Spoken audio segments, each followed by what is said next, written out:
I just baptized myself right here with my drink. So, good start to the show. Welcome to Bark After Dark. Jake and Jake here with you. Jake Rowe, Jake Roos, same initials. Look nothing alike. Thank God for Roos. He doesn't look anything like me.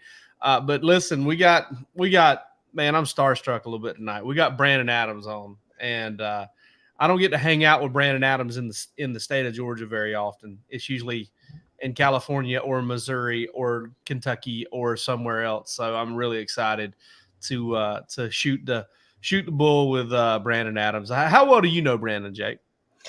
Pretty well. I mean, you guys have definitely hung out a lot more than we have because I haven't been at going as many games as I used to. But, every time I see Brandon, man, one of my favorite people, always a smile on the guy's face, always a kind word to say, man, and always got, ready to laugh about something. And that's what I love about Brandon. And I feel like that's kind of true of the two of us as well. So, and I will say this too. Another thing I always appreciated about him is if you tell him, if you say, hey, dude, I heard this the other day. Oh, man, thanks so much for listening. He is so gracious about you listening to his stuff. And I guess I should be too. I just assume nobody does. Yeah, it's easy to just be like, well, that's shocking to hear. Yeah, I wouldn't listen to me either if I were you guys. I'd never go back and listen to the shows. I can't stomach the sound of my own voice. No doubt. All right, what you drinking? Tonight, got an old American classic here. It's a Budweiser, Miller Lite. I'm a little bit more partial to Miller for a home beer personally. I don't know why. Budweiser, if I'm going out, and particularly like if I'm maybe eating some food, and I can't get a craft, I'll have a Budweiser. But if I'm going to keep a couple of cold ones around the house, man, I don't know. I gravitate toward Miller Lite. I think that's a little bit of my dad in me. He's a Yankee, so yeah. I don't always give that information up, but I will tonight. Well, I mean, that's what they serve at Augusta National. That's their import. I mean, that's their domestic. Their import is Stella Artois, and their Crow's Nest is definitely Blue Moon, whether they want to say it or not. I wonder what kind of fee they pay those folks. Excited actually to be able to go back to the Masters this year. Going to go on Tuesday.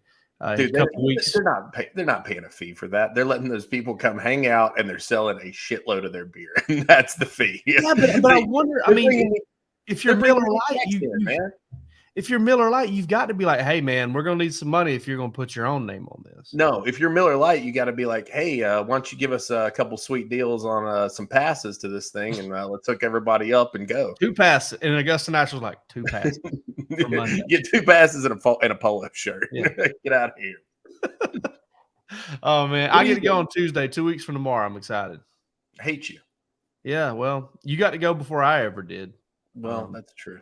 And this year I get to go with my dad. He couldn't go last year whenever I went. So this year I get to go with my dad. It's going to be pretty exciting. That old redneck, man, he ain't going to know what to think. You're going to have to take me next year. Definitely not. I'm going to have to take my wife.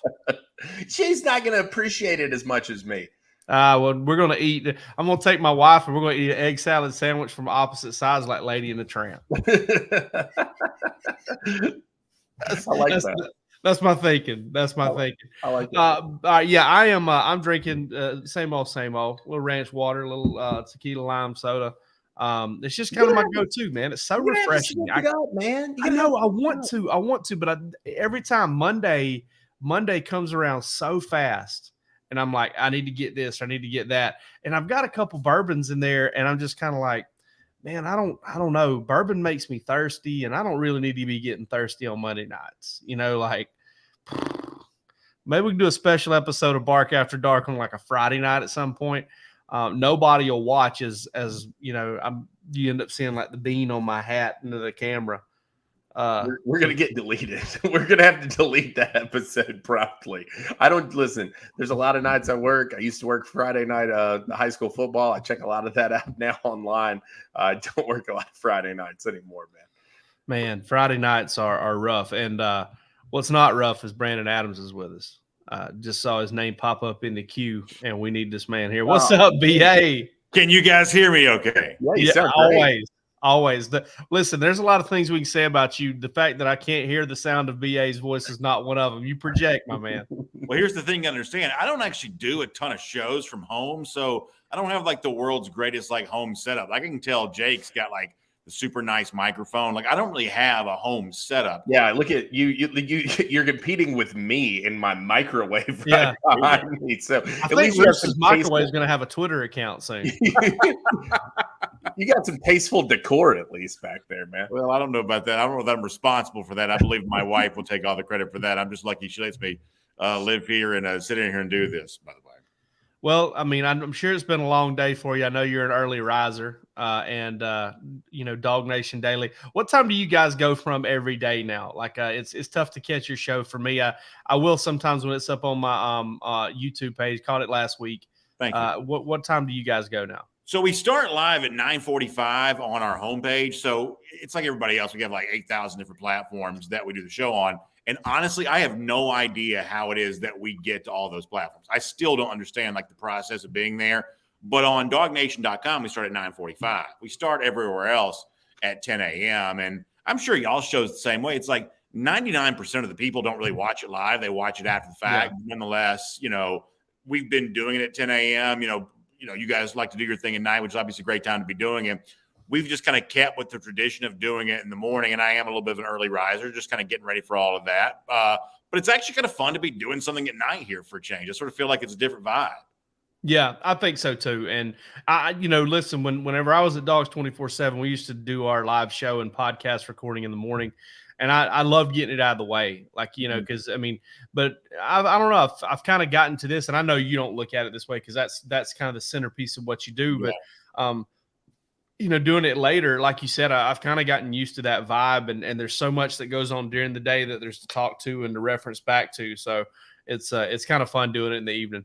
Well, it's kind of funny too. It's like, if you said, okay, what's the absolute worst time to do a show mid-morning, the way we do our show from like analytical standpoint might be about the worst, least convenient time to do it. But we've been doing it at that time for such a long time now that I think people have kind of gotten used to it. And they, in some cases, the live audience, they'll incorporate it in their work day or they'll do something along those lines. But obviously planning a show while most people at work, most people would probably not say that's the world's best idea.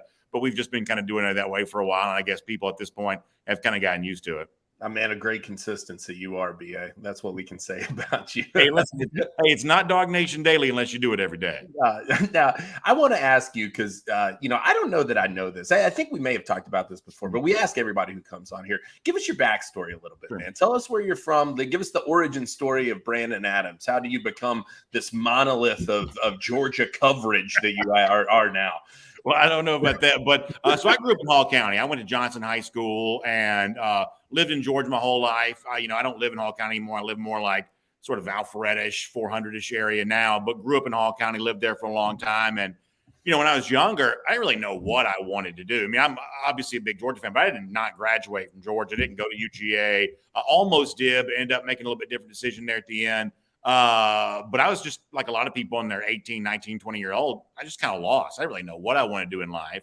And then I sort of discovered sports radio. And that was the thing that I wanted more than anything else. It's probably the only real ambition I ever chased after, at least at that point in time in my life, to say, I heard sports radio, the station at the time was 790 The Zone, heard that, said, man, I want to work at that station. And sure enough, within a few years, that's what I was doing, starting off as an intern. And back then you could kind of show up, work for free, learn the ropes, slowly kind of work your way on air, eventually getting a full-time job there. And then from there, kind of bouncing to another station called 680 The Fan, and then doing some TV stuff and kind of being on the radar so that when DawgNation started, they had kind of heard of me, brought me in. And it just so happens that this is like summer of 2015, because I remember having the conversation at SEC Media Days about the idea of kind of DawgNation getting going. And, the conversation came up of, well, if we brought you over here, what would you want to do? Well, it just so happens that I've been thinking about the idea of, kind of focusing my, just sort of sticking with one topic a little bit more and being a little bit more focused on Georgia football, something like that. And so we had that conversation at the time of, hey, if I came here, I'd want to do a podcast, but I want to do it every day and kind of make it like a radio show that's like a podcast. Because once again, my love for sports radio has kind of always been a big part of what's driven me. And if you listen to our show, a little bit different than some of the shows that are out there, I think it probably functions a little bit more like a radio show than a podcast. We're casual right now. We're having a good time. My show is a little bit more radio-ish, I guess. I'm not saying it's a good thing or bad thing. It's just a thing. It's just something we've chosen to do. But, that's kind of how I got there, sort of like through the love for sports radio. And then as the medium kind of changes and the more the digital stuff comes in, trying to embrace that, a little bit more and kind of being where the action was there at the time. And, very different than a lot of people I work with and a lot of my friends like you guys, who kind of have that writing background. I can barely read. They're not going to let me write very much because I can barely read as it is. But, I do like to talk, and I like to talk to people who know a lot about Georgia football like you guys. And that's kind of how I've sort of, made my thing go, being a little bit more on the broadcast part of this. Hall County back then was the sticks, man. Okay. I mean, that was you hadn't quite reached up into the upper echelon. That's Atlanta Junior now, though. Jake, it's so funny. I was just there the other day, and I can't believe how much has changed. It's so fancy now. There's Johnson High School. Right? Oh my gosh, y'all's technology is blowing me away. This is amazing. That is Johnson High School. If you look, you probably see my number hanging from the rafters. If you look close enough, you might be able to see that. What number would that be?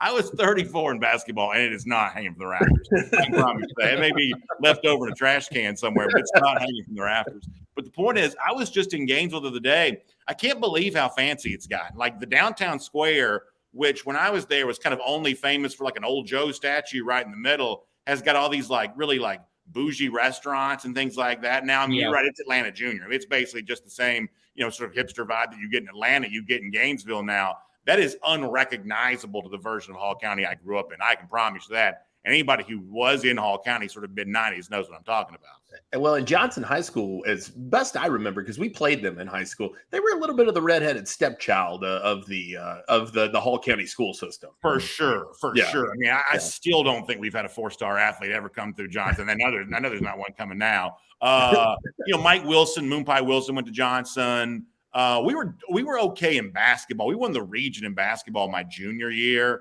But I mean, Johnson, to be kind, has never had a good football team for the most part. Yeah, no, that's always what I remember. I mean, listen, if you were good in Hall County, for the most part, you got picked off by Gainesville. They came and got you. Well, I remember when I was in school, Gainesville, Gainesville was really good before I was kind of a teenager, and they've obviously been really good a lot the last few years. But when I was in school, Gainesville wasn't good either. My stretch of high school, there really wasn't any of the teams in Hall County who were very good. This is pre-Flowery Branch, no Chestatee back then. Really, none of the teams in Hall County were very good at the time. I remember when I moved up to Athens, like I said, almost 20 years ago, I think I've brought that up. I think it was 2003, 2004. I was in a church league softball tournament, and we went to Gainesville to play, and I was like, the hell is this place? Even then, I was like, I didn't even know this existed. Is this not an MSA? This place is every bit as big as Albany. Well, let me tell you this. Some of the worst fights you'll ever see are in Hall County Church League softball. You talk about fighting words. Church League softball in Hall County, especially 80s and 90s. I mean, some of the roughest dudes you ever saw in your life were all-stars in Church League softball. Oh, yeah. I don't know they did the church part of it, but they were very big to the softball. Yeah. Oh, we had that problem there at the Athens First Assembly of God as well.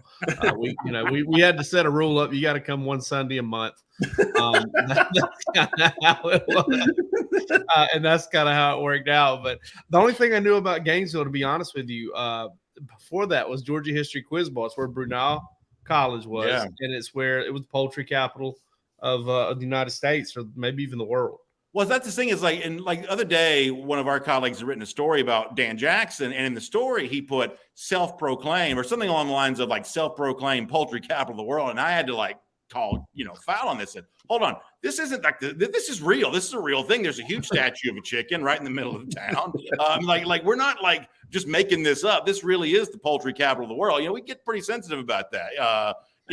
Nobody's, I guess putting out more chicken than what Hall County is. That is a very real thing. There's all kinds of industry built around that there. That's a real thing. That's not just made up.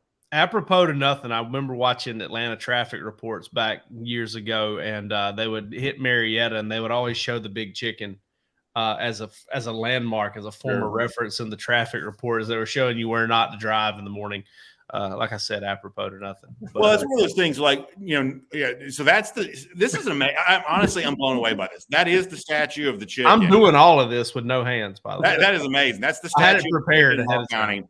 Now, for people who've seen the big chicken in Marietta, I would say our chicken is a lot more stately and erudite than the Marietta big chicken is.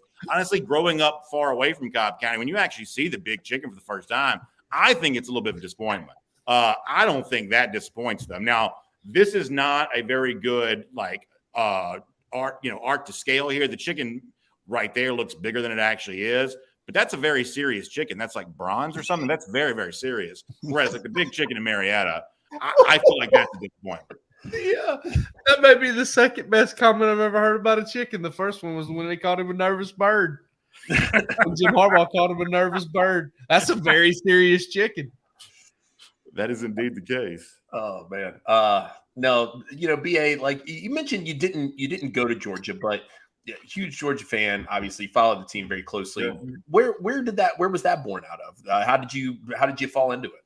So my grandfather, my dad's dad, started taking me to games early 80s a little bit. By like mid 80s, I was going all the time. So my first year, I remember going to every home game would have been 86. So this is like 86, 87, 88. These were good Georgia teams. They weren't great Georgia teams. So, but that's when you're a kid, getting a chance to go to all those games like that, I mean, you just fall so hard for the sport. I'd already been a big college football fan, but getting a chance to go to all those games, you fell for the sport, you fell for the players, like Lars Tate, Rodney Hampton, then later on like Tim Worley and some of the guys that came through there. Such a great experience. And really, I'm like the luckiest guy in the world because, my grandfather would do that when the game would be on TV, because back then, y'all know this, a lot of the audience may be too young to realize this, not every game was on TV back then. So when the game was on TV in the afternoon and the evening, my grandfather usually gave the tickets to my dad, and he'd take us to games. But it's really that experience for me that kind of became the thing. Like I went to Braves games, I went to Georgia football games. We didn't really do a ton of Falcons. Every now and then we go to the Hawks game. But I mean, our football team was Georgia football. That was our thing. My dad, my grandfather, none of them went to Georgia either. My brother actually graduated from Georgia, so he's the first person to kind of, I guess, validate our family as far as education goes. But they were taking me to all those games, back then, and that's kind of how I got my thing. And it just sort of turns out I also kind of do this for a living now. But even if I wasn't doing that for a living, it's like the best pastime you can ever have. I'm trying to do it with my own kids now. They've loved Georgia football too. And it's just a cool thing to kind of pass down because, it's given me more, even the not so great teams gave me more happiness just following them week to week, year to year than anything else in the world. So I'm really, really thankful my grandfather did that for me. And then little did they know that you and your show would basically be the zeitgeist of the Kirby Smart era. Well, I don't know what zeitgeist means, so I don't know if that's a good thing or a bad thing. But yeah, by the way, the defining concept and centerpiece of what kind of I mean, it's the accepted history of, How is that we can put a man on the moon, but we can't make Georgia silver britches that look like these that Lars Tate are wearing right there? Yeah. Like I'll never understand that. I mean, I'll never get that. But that is a sharp looking uniform right there. Oh, that is a good looking uniform. Now I would have listened. I just assumed, and I think a lot of people would, that you went to Georgia. Where did you go to college? So I went to Gainesville College for 2 years, back when it was Gainesville Junior College. So I was a JUCO kid. Went there for 2 years, and then portal. Yes, yeah. So I actually did transfer out of that, and I was going to go to Georgia after leaving Gainesville. One of my good friends was going to play baseball at Georgia, but he ended up last minute. We were going to live together at Georgia. He ended up last minute kind of making the move to go to Georgia State, and so I had a couple other high school friends with there. So I actually lived in the former Olympic Village. This has been like 97. This is like right after the Olympics. So this Olympic Village is pretty new. Now, the village is actually owned by Tech now. And goodness knows I couldn't have gotten into there. But in 97, it was a Georgia State. It was really about the only housing Georgia State had at the time. So I lived there, went there, and my degree coming out of high school, I should say coming out of college, I was actually a teacher. So I taught elementary school for 7 or 8 years. All the good ones do it that way. I'm telling you right now, that is such a fun job. Elementary kids are so fun. I loved the job. Now, my passion was kind of getting into broadcasting, doing some things like that. I really don't know why I didn't major in that. I guess I don't really think, like a kid, you talk about, Hall County kind of being the sticks a little bit, and all, seriousness. I sort of felt like my background, where I came from, people like me didn't become broadcasters. And so I don't know that I really trusted my ability to do that. Plus, I was really afraid of just not having a job. Lots of, hopeful broadcasters don't. And so I was, kind of concerned about that. So I thought, well, I can be a teacher. I sort of had a feeling I might like it. And I did that, for a few years until I finally got the chance to sort of make the jump. I remember going to my principal, who I love so much, and told her during the middle of the year, which is like the biggest no-no in the world. You got once you start the school year, you're supposed to finish it.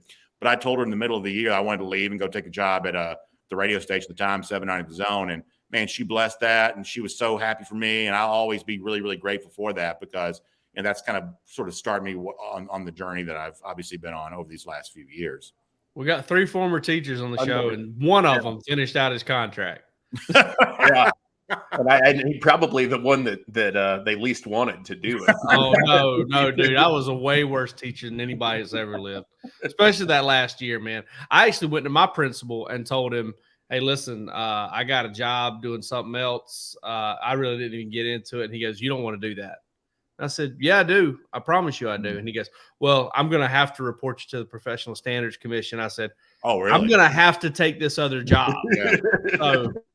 Yeah, no, I'm so thankful. That's not the experience I had. My principal, man, maybe she's just glad to get rid of me, but she was like, so happy for me and, so happy about that. But listen, working with those elementary kids is a lot of fun. At one point in time, I thought I might go back to teaching and like teach elementary school, but also kind of get into coaching or something like that. Cause I kind of dabbled in a little bit of coaching stuff and I liked that too. That would have been a fun way to live life. The thing about elementary kids is they're hilarious and they don't know it. Like a lot of high school kids think they're funny and they're not, but elementary kids are hilarious and have no idea. And, I have elementary age kids now and they're kind of the same way in my house. But back then, I just ate up that time to be with those kids because they were just a lot of fun to be around, especially that kind of second grade age, which was what I taught at the time. We just think we could be, instead of Brandon Streeter, we could be talking to Brandon Adams out here taking the analyst job. If I coached anything, it would probably have been basketball. I wouldn't have been able to coach football, I don't think. But well, listen, even for Roos and I, you were talking about the high school kids not being, as funny as they think they are. I still to this day contest. People are like, oh man, the students, they're so disrespectful. They're tough. I mean, I don't know, man.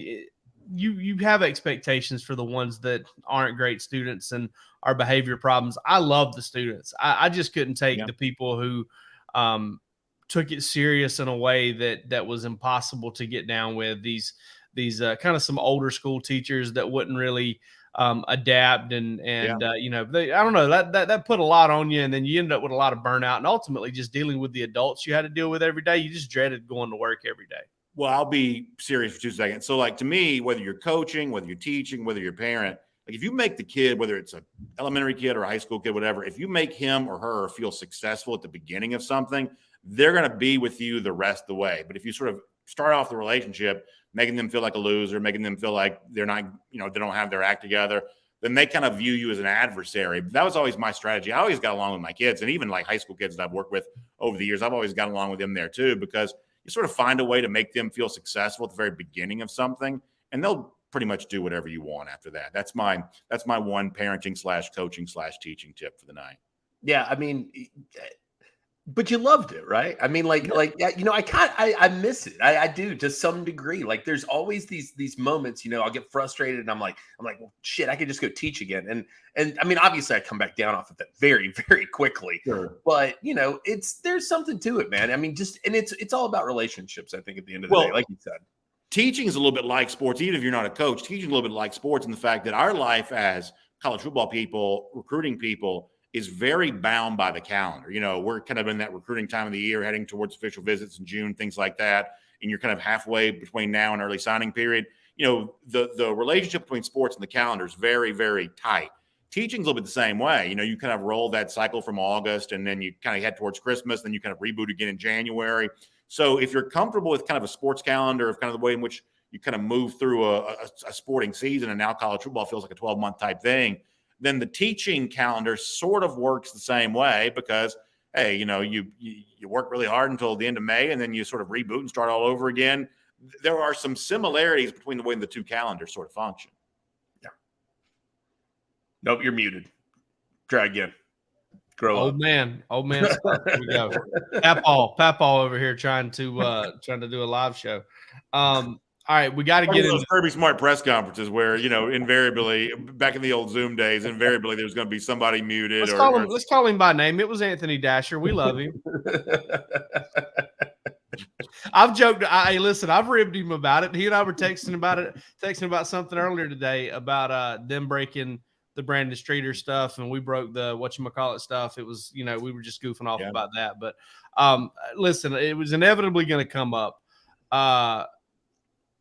Bedlam. Was that what it's called? What was it? Was it Mayhem? Was it Bedlam? It was Bedlam in the Tunnel. What would this been? Peach Bowl back then. ChickfilA Bowl around 2006. So here's the thing people got to understand. I'll tell the whole story here. So like this was a great time in my life. I told you, I graduated college like 99, 2000, teaching for a while, but started getting into broadcasting. So within a couple of years of kind of trying to like really make a go of this, I'm doing sidelines on the radio. It's not TV, but I'm doing sidelines on the radio for the Peach Bowl. So I got to get a chance to do some stuff. And so, listen, I want to make a name for myself. I'm trying to do a good job. And if you've ever done like sidelines in a broadcast, you have to ask the producer to talk on the air. So good and well. I mean, like I'm like such a bog. I'm calling for the microphone over and over and over again, just trying to get my moment. Well, near the end of the game, was it early Doucette? Is that who it would have been? I'm trying to get the years. Oh, yeah. I believe that would have been right. Yeah. There was a little bit of a squabbling over a football. Somebody had the football. Somebody took the football away from somebody else, and like a little fight ensued. There's a fight that's taking place in the corner of the old Georgia Dome. And as a sideline reporter, I want to run over there. I ran across the field. I wanted to get in plays. I wanted to describe what was going on. But as I got over there you go. This is really remarkable. So if you look in here closely, I almost wonder if you could even see me, because I eventually ended up in the tunnel where this fight's taking place. Now, the reason why I did is, and this is a true story, is that it occurred to me because, as somebody who'd been going to some Georgia games and some things like that, every now and then you'll see a little bottle come flying by if the wrong thing's going on, and you don't want to get hit by a bottle, you want to get hit by debris. So I thought, well, if this fight's going to go on, let me get underneath the Georgia Dome awning, I guess you'd call it, because that way I'll get protected. If somebody starts throwing something, I won't get hit. Well, when I stepped in there, the actual fight takes place. Like it turned into a real fight. And Dave Neal was doing the play-by-play. And so he came down to me inside there, and I was describing all this. And the thing you understand is, I wish we had the audio to play. The thing you understand is I was trying to be as serious as possible. I thought I was going to win an Edward R. Murrow Award. I thought I was like a war correspondent. And so, I'm describing. You're like doing war correspondent stuff right here. Like I thought this was like actual journalism. I'm embedded. Embedded journalism. And so I'm describing the fight. And at the end, I punctuated by saying, it's Bedlam in the tunnel. I said that like very melodramatically. And Dave Neal just deadpan back, well, get out of there, Brandon. And like, it's the clip that's lived on forever. They play it on the radio every now and then. I'm thankful to know that it still exists. But like, the thing you got to understand, that what makes it funny is that I thought I was being so serious. This would have been ChickfilA Peach Bowl 2006 or so. I thought I was being so serious. Maybe it was 05, 06. So serious, so just trying to tell the story, trying to be the thing. And it's one of the things from my early career that's probably lived on more than anything else. And it's amazing.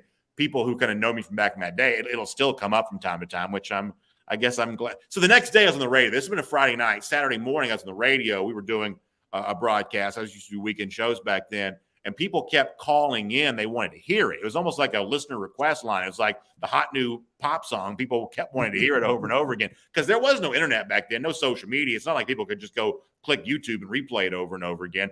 The only way they could hear it is if we played it, and people kept asking to play it again. So I was like, wow, this may have some legs. And here we are all these years later, people still went viral. You essentially went viral before the viral. Best you could. Yeah. It was sort of pre-viral. And it would have been interesting to know, I guess, if you had the ability for virality back then, how it would have gone. But yeah, this was sort of viral before viral. This is as close as we had to being viral back then. I just love that story, because I just, I've seen weird things happen, in just big crowds. I mean, I was on the field in 2000 when Georgia, when fans rushed the field, Tennessee. I was there with a recruit that I went to high school with, and I just remember I was going out onto the field with everybody else, and I fell, and I was like, "This is how people die." That's the first thing that entered my mind. Is like, "All right, I'm going to get trampled to death." Yeah. And I turned around and I looked, and there was about 10 feet of space between me and a crowd, and I was able to get on my feet. But yeah, you just see weird stuff like that happening, and those guys are giant, man. And they weren't probably not quite as big then as they are now, but still very big. Well, I've been hit on the sideline a couple of times, and I'm talking about lightly, gingerly. And I felt it in my soul. I have no idea. Like Laura Rutledge one time, y'all remember, just got absolutely plastered. Yeah, that was by Prather Hudson. Yeah, well, yeah, but nonetheless, or Chamberlain. God, remember when Chamberlain got run over? No doubt. Yeah, for sure. I thought she was dead. I've been hit. I'm talking about like just barely, grazed a couple of times. Once was a high school game. Once was at a Falcons training camp type thing. And I felt it in my soul. So that's the other thing that happens during the sideline is if you ever come in contact with a player. Now, I used to do sidelines for Arena League football games. And what's weird about that is there's no out of bounds. And so I'd get on the playing surface. And so one time I got caught in the corner on a fade route, and I almost interfered with the play. I mean, I just barely leaped over the wall in time to like not really be interference. I'm talking about the game was on NBC. This would have been the most embarrassing thing that had ever happened to me. And I remember the official, whoever, I guess the back judge, whatever, like he looked me in the eye and he goes, "Get off the field." Like like my early broadcast career, there were lots of odd things that happened, and some of that involved being where I shouldn't have been during a football game. Roos, were you at the Rivals Camp Series thing that time that the kid ran the go route down the sideline, and I had wondered, I was talking to somebody, I'd wandered about 3 or 4 feet out onto the field, and I turned around right as the kid got there, and I just stuck my arm up and just like cleaned him out. I do not recall. Oh my God, man. Somebody had a picture of that and it went around there for a little while. But yeah, I was just talking. I had my back to the field and I was talking to some other guys and I just kept drifting back. And I heard one of the guys I was talking to said, Oh, look out, look out. And I turned and this kid's headed right at me. And he's about 5'7", 140 pounds. And I just kind of put my arm up like that. And he jumps and it hits him in the chest and just like almost turns him a complete flip. And I think they were tweeting about their like biggest hit of the day, and like photos for me. I'm so embarrassing. Well, you talk about getting trampled. The closest I've ever come to that, and there have been a couple of times when I really was scared for my life at the old Jacksonville Landing. I don't even think the Landing's even there anymore. And pretty soon, none of us going to be there anymore. It seems like that's probably coming to an end here pretty soon. But the old school Jacksonville Landing, back when it would be packed on that Friday night prior to the game, I'd get in there sometimes and I couldn't move in any direction. And people start pushing back and forth. And like, I'm not the most like nimble guy in the world. You know what I'm saying? Like if you push me over, I'm going to topple like Saddam Hussein statue. Like I'm eventually going to just sort of topple down. And I'd get in there and I'd get trapped. I'd get really worried that this is not going to go well for me because you just couldn't find a way to get out. You look in every direction, all you see are people. I had some harrowing moments in that Jacksonville Landing every now and then. I've also been trapped in the Jacksonville Landing, but for very different reasons. It wasn't just the people that were keeping me there. Well, I will say my Miami LSU moment was Bevo. I was right there. Yeah. And, were you there? Were you close to that? I was in the press box when that happened. I was at the game, but I was in the press box, and it's one of those things where.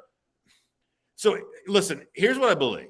I believe that Uga got pinned in by Bevo. I think if you go back and watch the video, I mean, obviously Bevo is much, much larger, but the Bulldog is supposed to be able to go for that's why they call it a Bulldog, right? Like if you give it a fair fight, it can go for the neck of really the nose. It's actually the nose to control the bull. He'll bite him directly on the tip of the nose. So you got Bevo. Clearly, he hadn't been in a major bowl game in decades. He's acting the fool. And I feel like the Uga got a bad rap that night because I feel like Bevo pinned him in before he had a chance to do anything. And everybody thinks, Bevo almost killed Uga.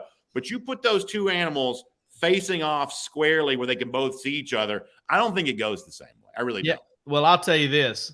Uga might have been the only hope we had that night if Bevo really decided he wanted to cause some destruction. It's scary, isn't it? Like that big animal's scary. And can you imagine if you're the one that had the idea for the photo op and heaven forbid if Bevo had killed Uga? Like, can you imagine? Yeah, that guy couldn't get the job at Fairleigh. I'd have been a lot better with Bevo killing Uga than me. I'll say that. But like Deion Sanders is supposedly really afraid of Ralphie, and I sort of get it. I mean, the people that lead Ralphie around in Boulder, and I'm sure the Bevo thinks kind of the same way, although Bevo doesn't really run all that much, I don't guess. But the people that lead Ralphie around, they'll tell you like if he doesn't want to stop running, it's sort of like wrestling Andre the Giant. Like if he don't want to stop, there's no stopping him. So you have to sort of wait for him to finally get tired, and then you act like you pull back on the rope. But it's his choice at every step of the way. And I think Dion has told the people up there he's sort of afraid of it. I kind of get it. I mean, it's a big animal. I mean, Bevo, Ralphie, I'm very much in favor of live animal mascots, but it's a big animal. Well, homeboy right here that's front and center in this photo with his khaki colored Wranglers on.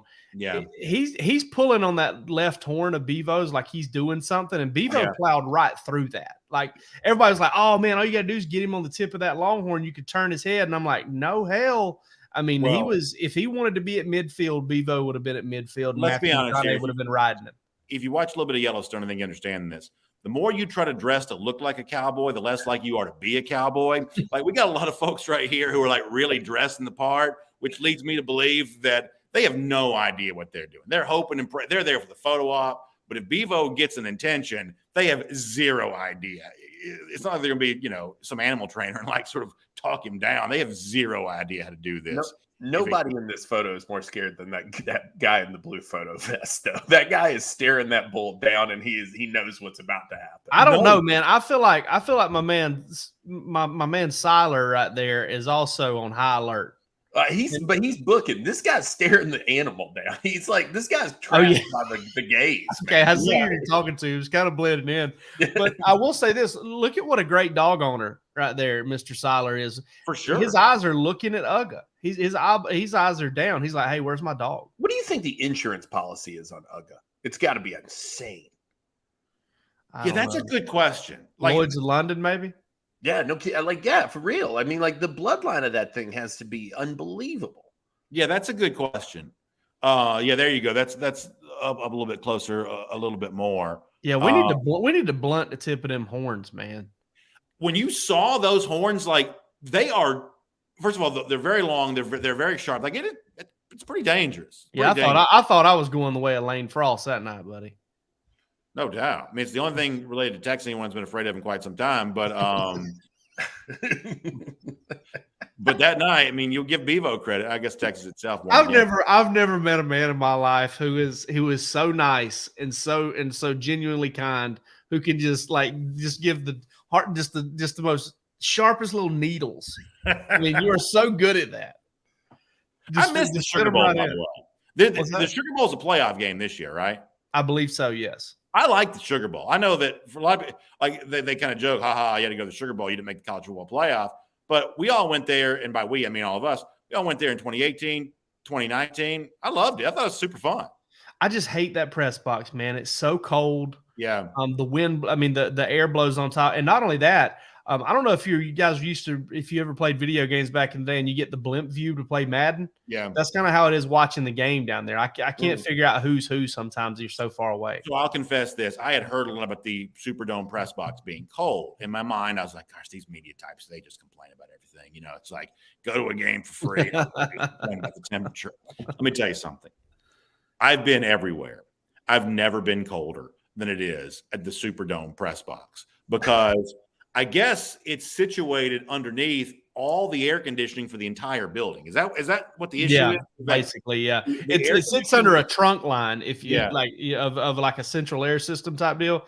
I'm sure there are other trunk lines in there, but there's a trunk line right there. And so you just get the force of cold air that comes through there is pretty ridiculous. I wear a hoodie with an Eddie Bauer jacket on top. Absolutely. So 2019, I mean, I was dressed like Han Solo and Hoth. I mean, I had like the big blue coat on, hood. I mean, there is no amount of layering to sit in that press box that would not be appropriate because of how cold it is. I'm also going to give you a lot of credit. You just talked about trunk lines and things like that. You would come across very believable as like an HVAC technician. Like I helped my dad install a few of them. Those a lot of those old houses that were built, down in South Georgia without central AC. My dad and I ran some ductwork under those. You run the trunk line. That's where everything kind of breaks off from. So that's very impressive. Very impressive. But I mean, that place legitimately is the coldest place in the world. The other thing is too, in New Orleans, when you go to Cafe Du Monde, which I always do, it's like when you come back, it's like all this incriminating evidence. Like, Cafe Du Monde's the beignets. And so you got like the white powdered sugar. And I came back from having been to Cafe Du Monde. I was just covered head to toe in this white sugar. Get in the elevator, go back up to the hotel room. This lady in the elevator goes, "You've been to Cafe Du Monde, haven't you?" And I was like, "Yeah, I'm afraid I have." He just covered me from head to toe. You get the coffee, you get the beignets. It's a good time. It's open 24 hours. The real one is anyway. Well, I had a hoodie on and it got all over the hoodie. So I took the hoodie off. I think I tied it around my waist or whatever. I get back to the thing and I get in the elevator as well. And you can see your reflection in the mirror of the elevator. And I've got it all in my mustache. And I'm like, well, I mean, I don't think they're worried about me eating beignets. I think they think I've got a cocaine problem. There's nothing will make you question your life choices more than to accidentally see your reflection while you're in New Orleans. It's like you walk by, so like, oh my gosh. Like there's nothing to like sort of bring you back home more so than seeing what you look like when you're not expecting to see yourself. It's one of those cities that to me is like fantastic for like a maximum of 3 days. Yeah. And then I have to get the hell out. So true. I have got to run away. I keep saying it shows the design flaw in the human body. If you go to New Orleans, you really need like a water hose attachment somewhere around the rib cage. Yeah. Just to hook yourself up for a few days when you get back and just rinse yourself a little bit from the inside out. Because I love all of that jambalaya and all that type of stuff, because it obviously matches well with the alcohol that some people might be consuming when they're there. But that also later on is like really like what makes it good. It also makes it bad because later on that's really, really filling. And you just sort of feel like you want to amputate part of your intestine because you're just so full. But Jake Roos, let me ask you, when you guys have been on like recruiting trips, things like that together over the years, is Jake Rowe as much of a meal planner there? Because when we're on the road, I mean, like Jake has got a meal. I'm talking about very, very specific meal plan everywhere we go. Like we were in Columbia, Missouri. He had this like sort of barbecue spot in this neighborhood, like well off. Is the only commercial piece of real estate within 10 miles. It's like this little tiny barbecue place in a neighborhood in St. Louis. Jake took us right to it.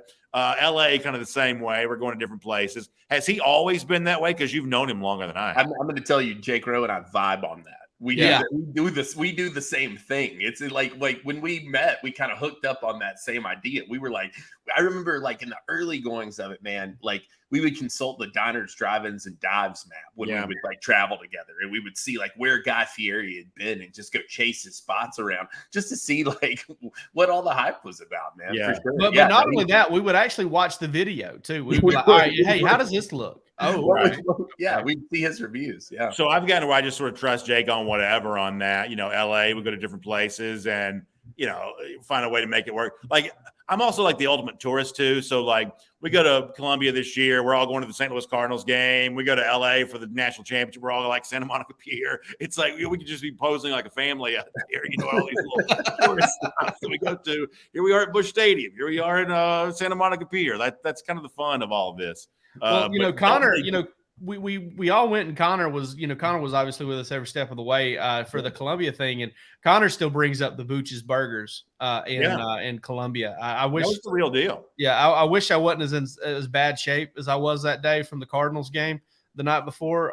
But I wish I would have had about 6 of those burgers. So I'll tell your audience this, and some people kind of like to take that sort of one road trip a year.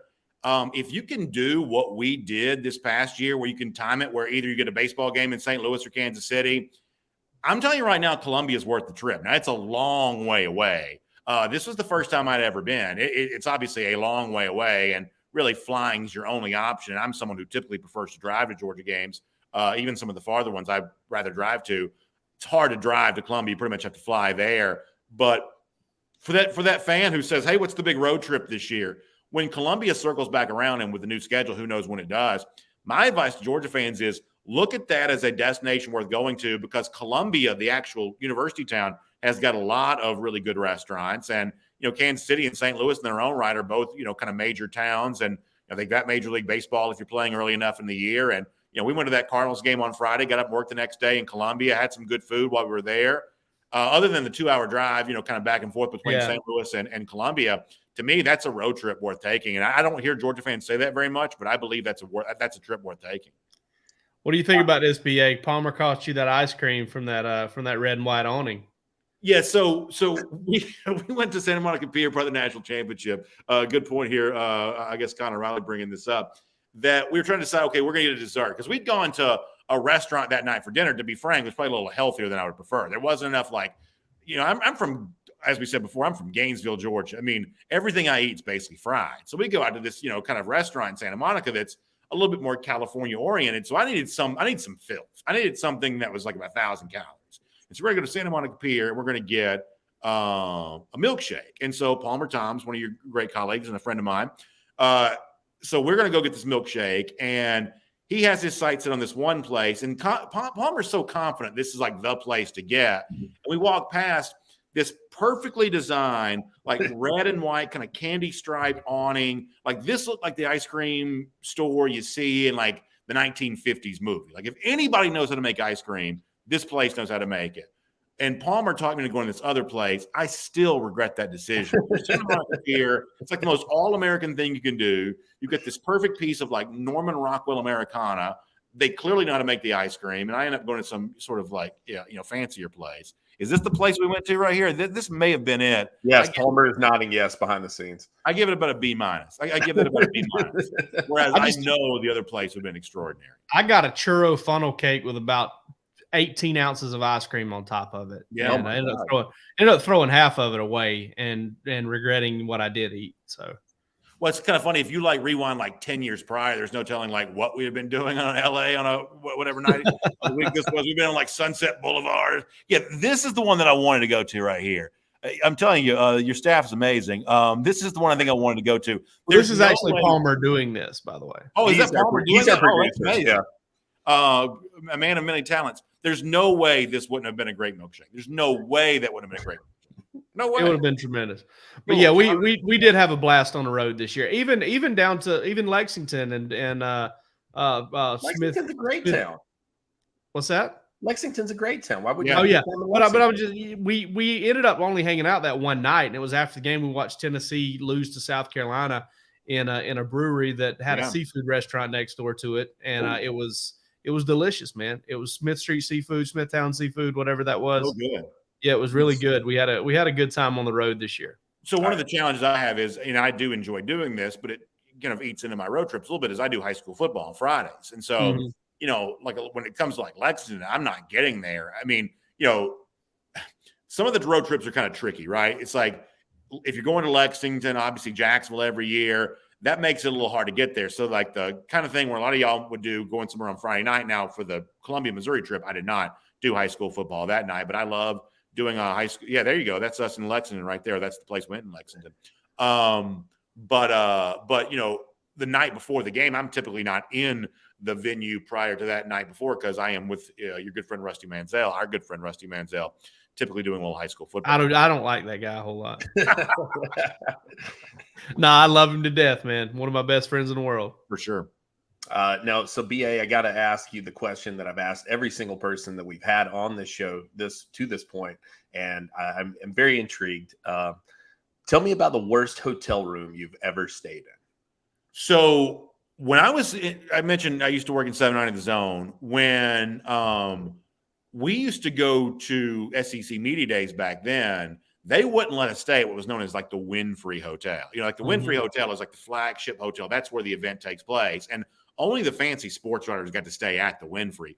We had to stay at some like adjacent place, kind of near there. And like I won't mention like the brand names, but you can kind of guess like, if you're getting down the trough, sort of like what kind of brand name you're talking about. Like I stayed in a hotel room at one point in time there that didn't have a working lock, the kind of thing where, the person that cleaned the room was very open about her criminal past and how, she's getting her second chance here now at this job. There was we stayed at a lot of hotels that sort of felt like they charge by the week. It's one of those things where you sort of felt like you're in one of those type of situations. So early days of radio, I stayed in some not quite so pleasant hotels.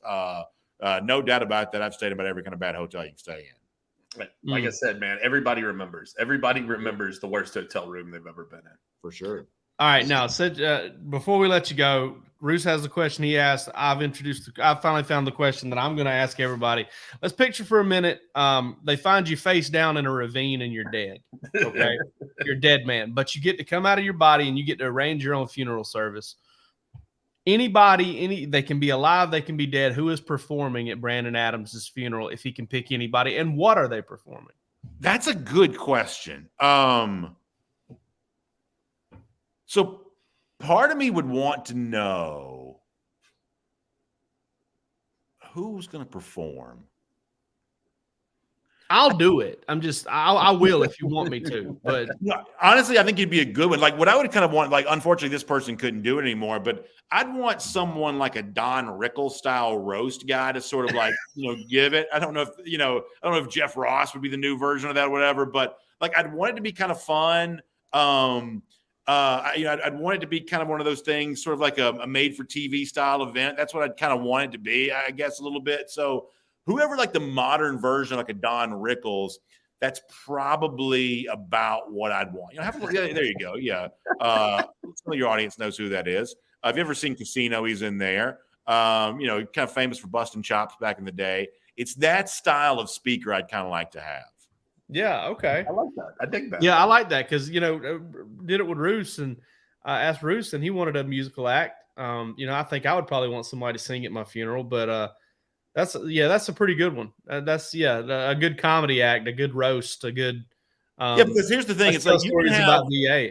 Like you can have like B- style music. It's still pretty good, but the speaker in a situation like this can be a little bit dry, and so it's like if you have decent music but a great speaker that's got everybody laughing. Yeah. I feel like that ends up being sort of a better composite average when it's all said and done.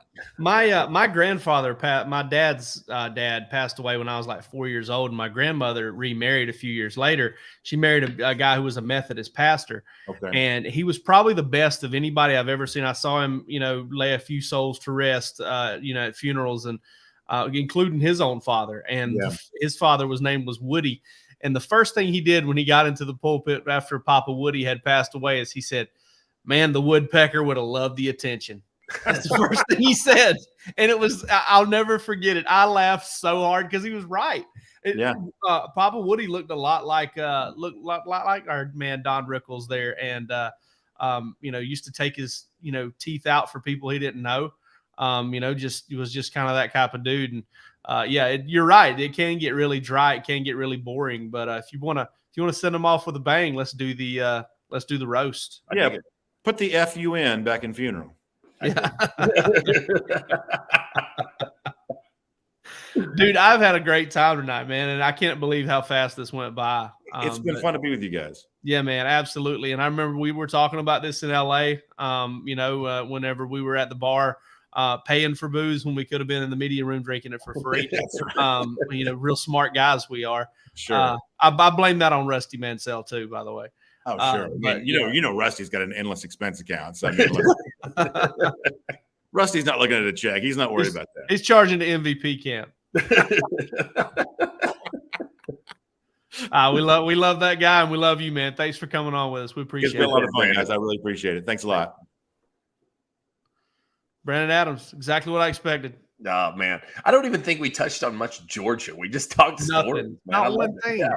We'll have to bring him back on to talk UGA one day. Yeah, maybe one day we can get on. Yeah, one day we can get him riffing about. I mean, it's not like it's not like it was a no news day either. Oh, also, he has a daily show. So if you have any concerns on his thoughts about Georgia, you can probably find them. Yeah, that's true.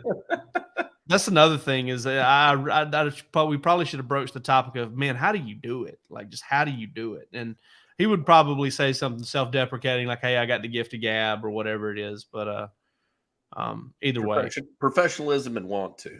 Yeah. All right, I got a question for you tonight. And it's listen, you're pretty well traveled. You're much more well traveled than I am. I don't know how many states you've been to or whatever.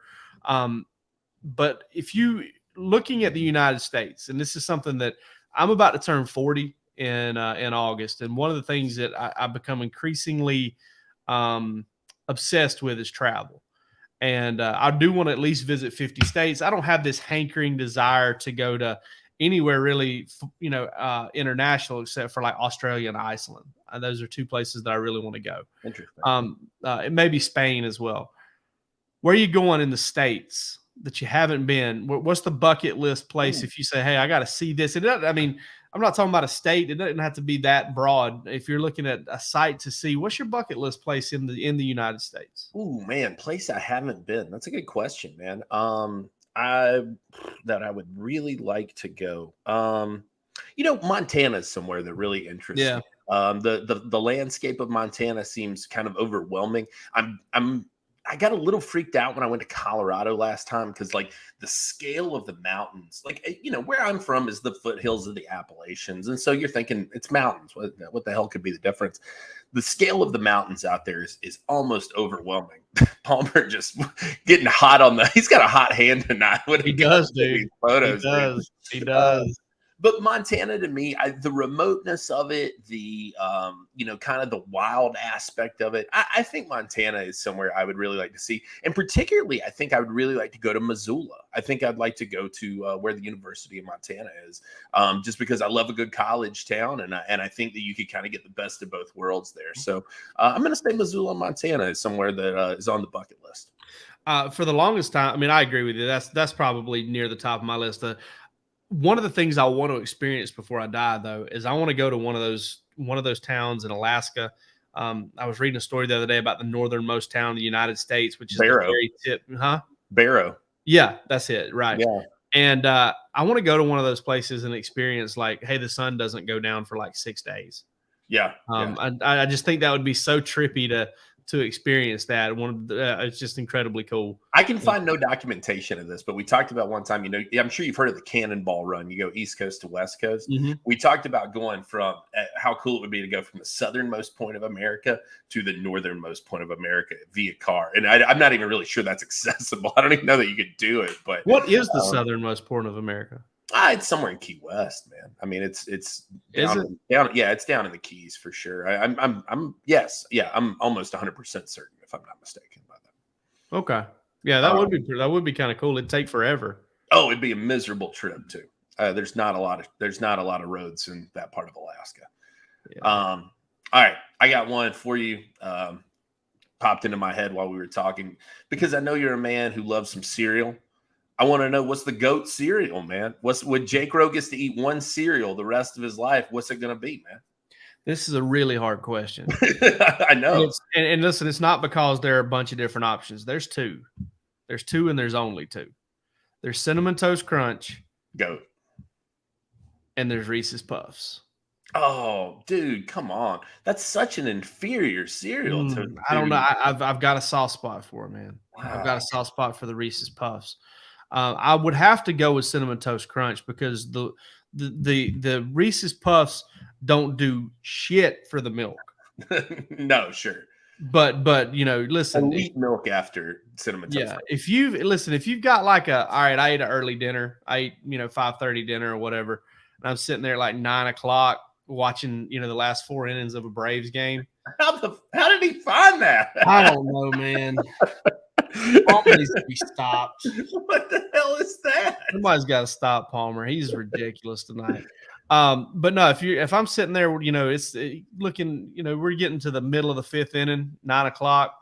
I ate a 5:30 dinner. Your stomach starts rumbling, ready to eat. There's some Cinnamon Toast Crunch in there. I'm probably going to a couple bowls, maybe a bowl and a half, and that milk is going to be divine. Going down. The Cinnamon Toast Crunch is amazing, but I do love Reese's Puffs a lot. Cinnamon Toast Crunch is elite. I would put right behind that. Reggie says Captain Crunch, and if Captain Crunch didn't screw your mouth up so much, didn't murder your mouth. I mean, it commits assault on my mouth every time. Like Adam Schefter, assault. It's assault. Yeah, yeah. And the Crunch Berries do weird things on the other end too. The colors, the dye that they use is not suitable for human consumption. Oh man, I'm serious. I'm not kidding you. I more than once in my life, because it was so far between the times that I had cinnamon or Captain Crunch with Crunch Berries. I mean, it'd been like 6-7 years since I'd had it. Like I ended up on WebMD, and I was like, "What's causing this? What's happening right now?" Dude, we threw my daughter. By the way, my middle daughter, or my middle child, or I've got 4, so we can say my youngest daughter.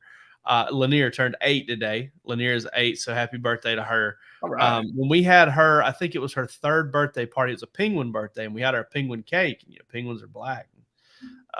So you're cutting little squares of the cake, or whatever. People are eating the cakes, and I serve some barbecue and everything like that. And my dad calls me. They leave after the party and come home. My dad calls me, goes, "Hey, what you doing?" "Nothing. What's going on?" He goes, "Oh, we just had to stop at Eaton and go to the bathroom." Eatonton, by the way, is what he was saying. And I said, "Oh, yeah?" He goes, "Yeah." He goes, "Hey, you're going to need to call some people from that party." And I said, "What do you mean?" He goes, "Call everybody that ate that cake from that party." And I was like, "I'm not so sure. I've got a sign-in sheet. What's going on here?" He said, they're going to be alarmed. They're going to be really alarmed at kind of the way things happened later on in the day. And I said, "Oh, my God, are you for real?" He goes, "Yeah, there's something about that cake just turns you different colors." And, Yeah. oh man, I was just dying laughing. That's kind of where my dad's head works. So here's a penguin cake. We got a penguin cake. Yeah. Okay, we got to get. That's wild to think about. The Lanier is 8, man, because you and I, because I mean, I knew you before she was born. That's crazy to think about, man. That's wild. You did, and she's 8. So I got my man Henry turning 4 here in just a little bit. And I'll be turning 40 not before long. So you probably due up for another one, man. No, I've been fixed, bro. I've been spayed. I've been spayed and neutered. Fair. Got it funded by Bob Barker's foundation. Yeah. All right, that's enough. We're running out of stuff to talk about. We went for over an hour again. It's been Bark in the Dark. We love you guys so much, and we'll see you next week. We don't have a guest lined up yet, but we've got some irons in the fire, and we're expecting to get nice and hot. We'll see.